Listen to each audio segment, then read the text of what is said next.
அனைவருக்கும் வணக்கம்.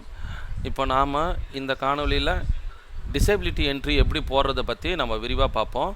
ஸோ இண்டிவிஜுவலுடைய லாகினில் உள்ளே போயிட்டு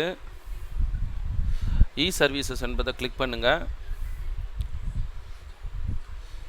எம்ப்ளாயி செல்ஃப் சர்வீஸ், இதில் அதர்ஸ், டிசேபிலிட்டி என்ட்ரி.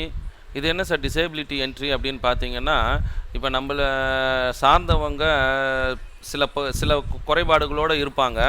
அவங்களுக்கு என்ன பர்சன்டேஜ் அப்படின்றத சொல்லி நம்ம இது பண்ணலாம். இது அப் டு 75,000 வரைக்கும் சில இதுக்கு கிடைக்கும் நமக்கு. ஸோ அதே மாதிரி அரசு பணியாளர்களும் சில பேர் மாற்றுத்திறனாளியாக இருப்பாங்க. அவங்களுக்கான கன்செஷனை வாங்குறதுக்கு நம்ம இந்த டிசேபிலிட்டி என்ட்ரியில் போயிட்டு நம்மளுடைய தகவல் கொடுக்கணும். ஃபார் எக்ஸாம்பிள் இப்போ நான் உதாரணத்துக்கு ஹியரிங் இம்பேர்மெண்ட்டுன்ற ஒரு ஆப்ஷனுக்கு சொல்கிறேன். காது கொஞ்சம் குறைவாக கேட்கக்கூடிய நபராக இருக்கலாம். அதனுடைய டிகிரி பர்சன்டேஜ் அவங்களுக்கு எவ்வளோ சதவீதத்தில் இருக்கிறாங்க, ஒரு 60, 70, 80 அப்படின்றத நீங்கள் சூஸ் பண்ணிவிட்டு நீங்கள் ரிவ்யூ பட்டனை கொடுத்துருங்க.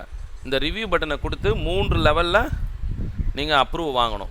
ஸோ 3 லெவல் அப்ரூவ் பண்ணதுக்கப்புறம் தான் இந்த செக்மெண்ட் உங்களுக்கு ஆக்டிவ் ஆகும். அதே சமயத்தில் அதற்கான கழிவையும் நீங்கள் பயன்படுத்திக்கலாம். தேங்க்யூ.